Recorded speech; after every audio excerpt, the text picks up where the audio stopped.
At my sister's birthday dinner, she raised her glass and said to the family ATM, "May she someday find a life."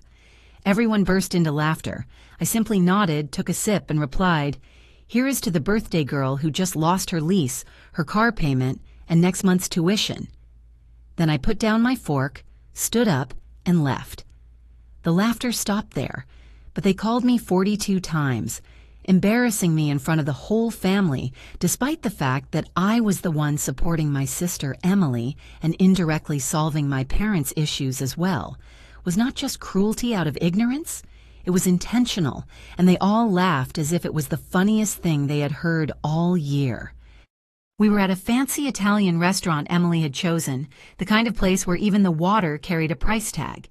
It was her birthday celebration.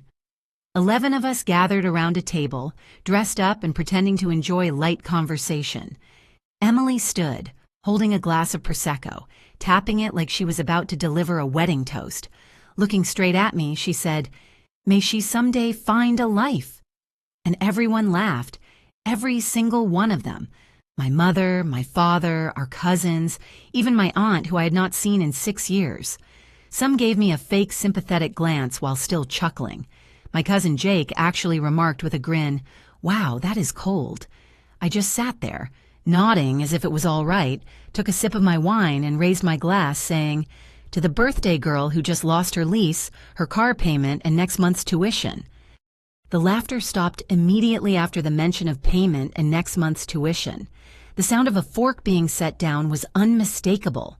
I rose from my seat, pushed my chair back, and walked away without saying a single word. Within 1 hour, my phone was overwhelmed.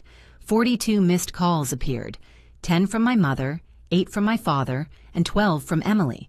The remaining calls came from other family members, likely trying to stay ahead of the unfolding situation. However, the true chaos began around 8:30 in the evening, approximately 2 hours after I left, when Emily received the notifications. The lease guarantor, which was me, had withdrawn support.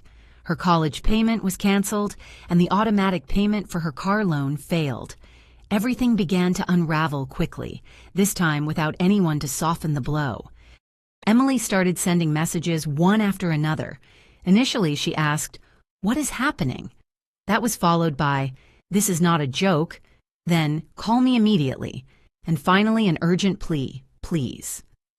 I chose to ignore every one of those messages. At 11:03 at night, just as I was about to go to bed, I noticed headlights shining in my driveway. It was my parents who had come over, and they were not there to argue. The moment I opened the door, they both dropped to their knees. My mother was begging, while my father said little but nodded along to whatever she was saying. Emily could not afford to lose her apartment. She needed the car, and education was crucial. They could not comprehend how I could do such a thing to her. Did I not care? I let them in and explained my reasons clearly. I had been supporting Emily for 4 years, paying rent, tuition, groceries, insurance, car repairs, and even clearing credit card debts she had forgotten about. She opened the door. Every time my parents expressed their gratitude, it wasn't directed at me, but at her for being so self-reliant. They acted as if everything depended solely on her efforts. The truth was, she was living off my bank account, and now they raised their glasses in a toast meant to ridicule me, turning me into a joke. I told them I was done and that not once had they asked how I was truly feeling. Maybe they preferred the version of me who silently covered all expenses. But I refused to be that woman any longer. They did not understand. My mother claimed Emily was still sorting things out. My father said I was exaggerating. Neither apologized. They lingered until nearly 1 in the morning, hoping I would reconsider. I did not. When they finally left, I felt no guilt, only liberation. The next morning, I muted every group chat. My phone buzzed incessantly as if it had developed anxiety. I stopped checking it because I already knew the cycle. First came the angry texts, then panic, followed by emotional manipulation, and eventually silence. This repeated until I relented. But this time, I refused to follow that pattern. Emily did not call me immediately. She believed there was still time and thought I would calm down or feel guilty. She expected me to reach out first, as I always had. But 2 hours after I walked away from that dinner, she must have checked her emails. That's when reality hit her. The lease termination notice had been sent at 8:12 p.m., and the automatic car payment had bounced. Immediately afterward, I ensured that the notifications reached her as well, not just me this time. The university's online platform displayed that her payment had been reversed, with glaring red alert banners that were impossible to ignore. At 9:07 in the morning the next day, she shared a black screen on Instagram with white text stating, "Betrayal always comes from those closest to you."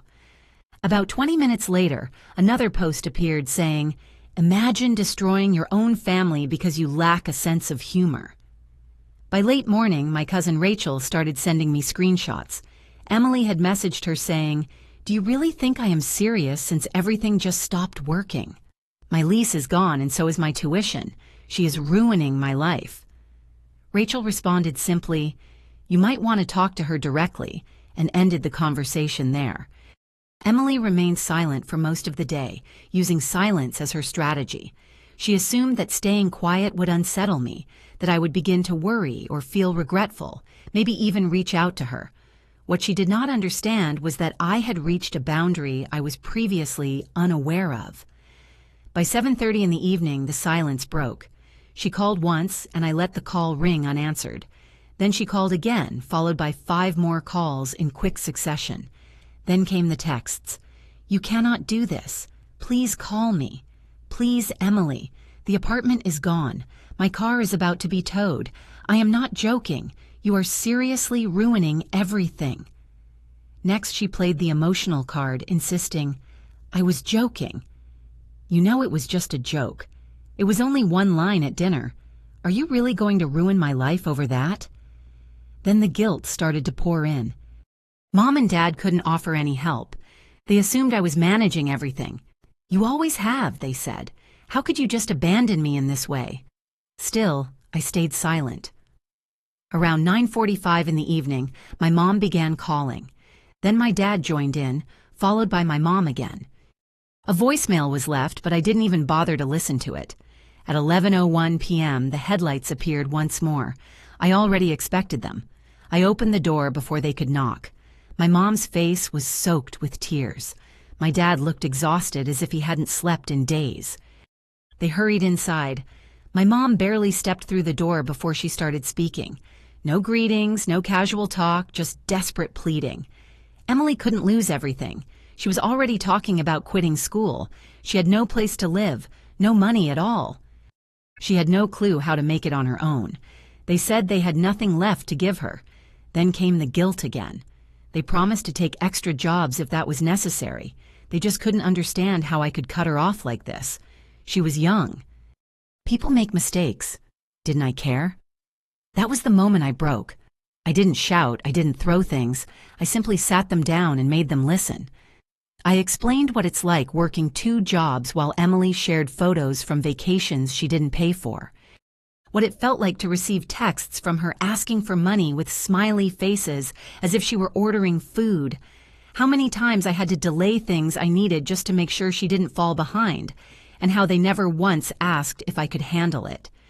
Not once did they ask if I was okay. They turned Emily against me as if I were some sort of joke, and now they expected me to show kindness.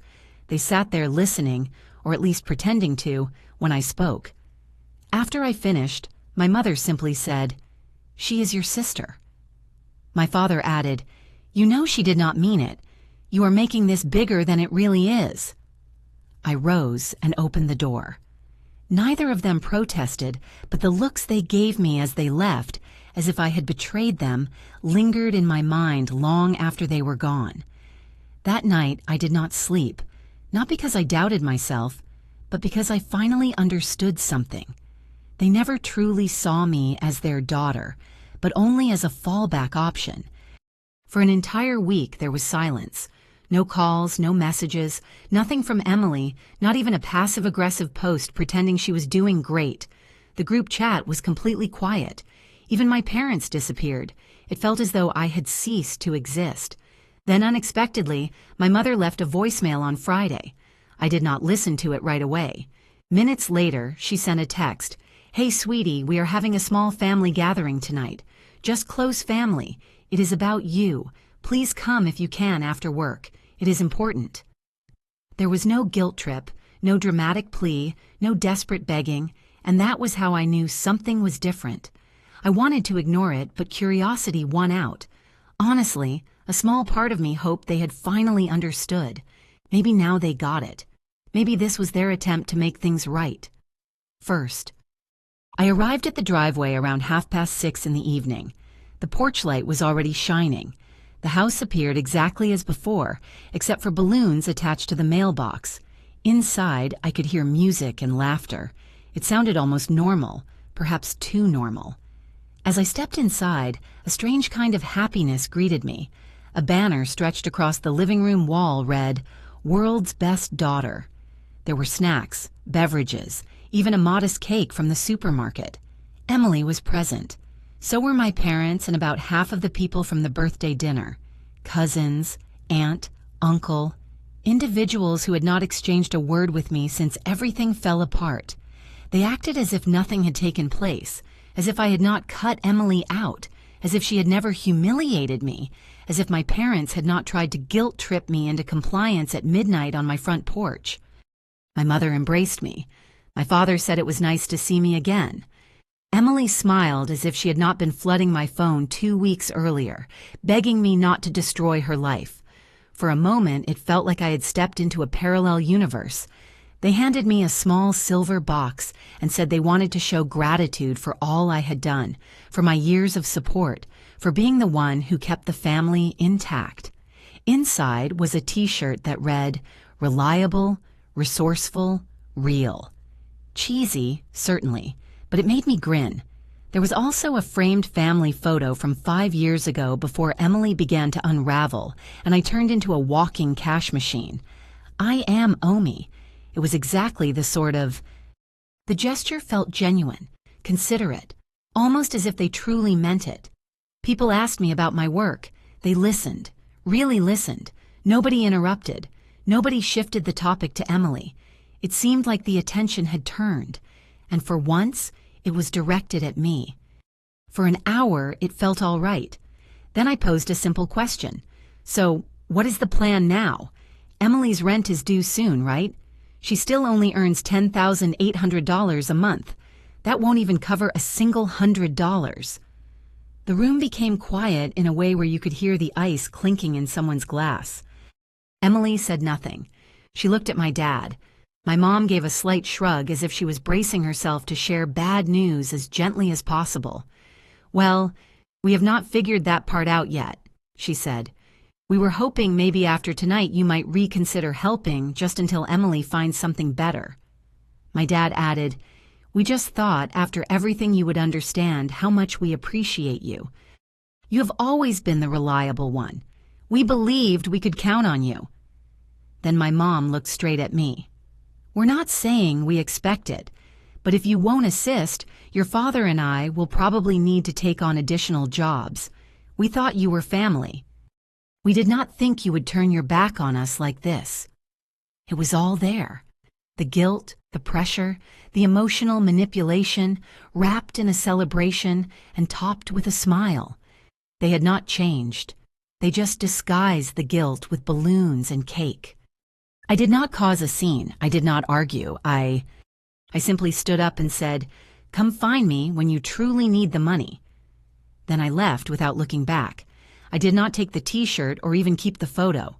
2 weeks passed before they came back to my place, but this time they were no longer asking politely. They came ready to plead. It was a soft knock at my door just before noon on a Saturday. My mom had sent a text right before they arrived saying, "We need to talk. Please don't ignore this." When I opened the door, there was no conflict or act, only my parents standing there looking exhausted. My dad held a manila folder, and my mom looked like she had not slept. Emily was not with them. They came inside, sat down, and stared at me silently for a moment, as if deciding where to start. Then my dad took out several papers from the folder and laid them out on the coffee table. There were numbers, bills, and letters. One was an eviction notice from the landlord, another a default warning from the car loan company. The rest were emails about tuition and bank statements showing Emily's checking account overdrawn by more than $2,400. My mom was blunt. She said, "She is drowning. If she misses the rent due next week, she is out. The car will be towed in just 2 days. Her job has already warned her that losing transportation means they will let her go. She cannot survive like this." Then she shared the real reason why they came. "We need help, real help. Everything, rent, car, tuition." When we added it all together, it was just under $20,000.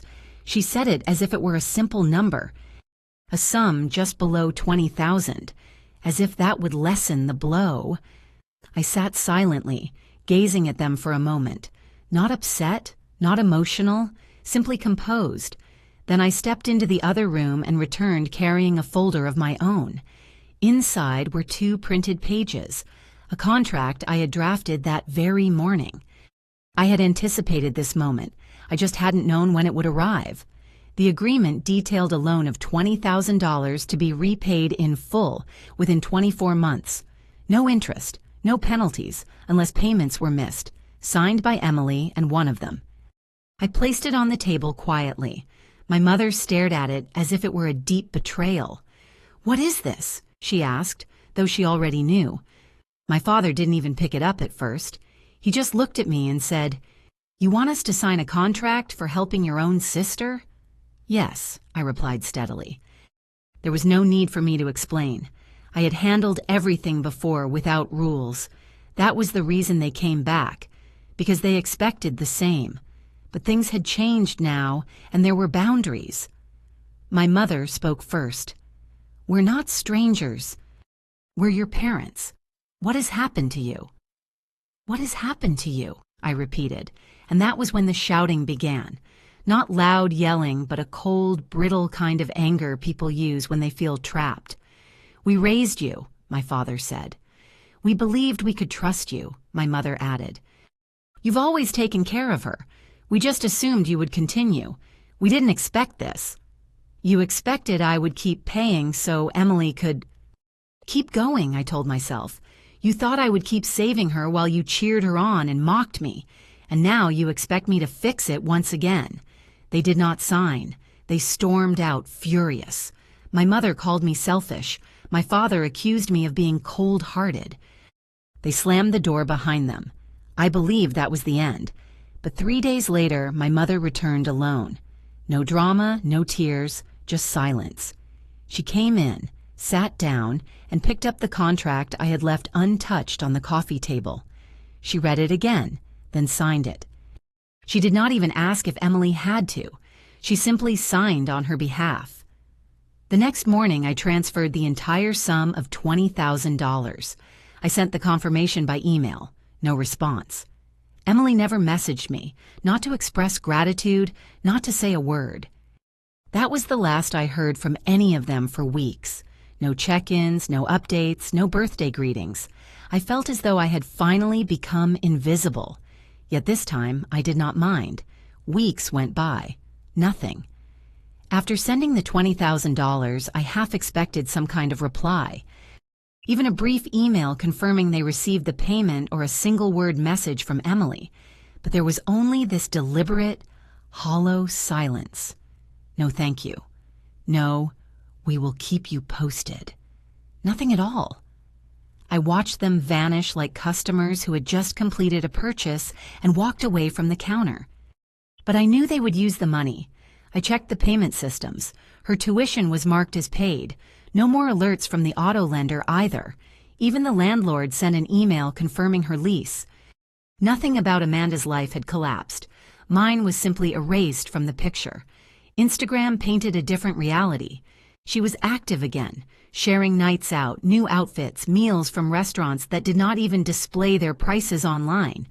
She uploaded a selfie with the caption, "Real ones do not break, they rebuild." Right beneath it, her friend replied, "Yes, sis," bounce back. I was the one left behind and apparently not worth a single message. I hoped maybe my parents would reach out, but they stayed silent as well. Not a word, no apology, no update, no promise about working on repayments, just complete disappearance as soon as the money landed, like clockwork. For some time, I convinced myself it did not matter, that I was not doing it for gratitude, but to set boundaries on my own terms. Yet I cannot deny it affected me. I had given them a chance to survive, and all I received was cold, practiced indifference. They did not sever ties completely. Instead, they simply froze me out. Then Emily appeared, without warning or message, just a knock on the door. I opened to find her wearing a new jacket, nails perfectly manicured, and shoes that clearly cost more than many people's rent. She smiled as if we had not just gone through a personal war. "I just need a little extra," she said, as if it was nothing. I looked at her, said nothing, then laughed quietly and slowly, as if something inside me finally broke cleanly. I stepped back and closed the door on her face. Without uttering another word, 2 days later, I logged into my banking app and transferred $3,000 to my mother's account. No celebrations, no conditions, just a concluding payment labeled last gift. No repayment expected. I sent a brief message afterward. "Do not contact me for anything anymore." An hour passed before my mother replied, "Thank you. That was kind. We will not bother you again." Her words lacked any warmth, not even a single emoji. It felt like a mere acknowledgement, the closing of a chapter. At that moment, I truly realized they no longer saw me, just the shadow of someone useful. Since that time, there has been nothing. No phone calls, no messages. Emily did not come around anymore. My mother and father did not attempt any kind of reunion or contact.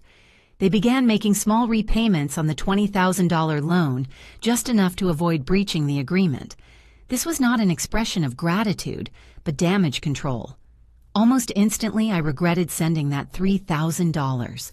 Not because of the sum itself, but because a part of me still hoped they might surprise me.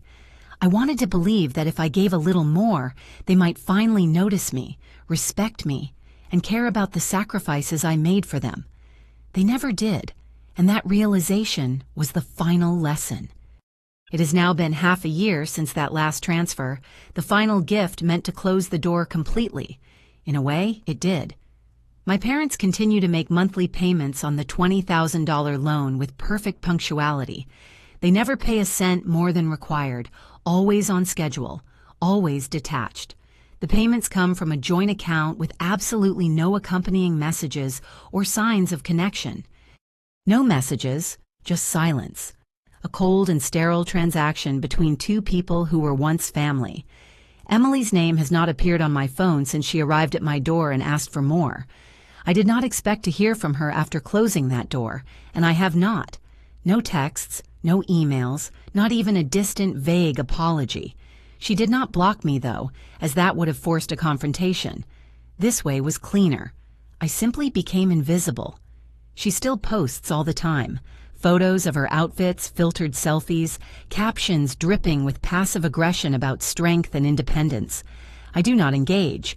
I do not even check anymore unless something pops up on a mutual friend's profile. Her carefully crafted life goes on consistently. All surface, no depth.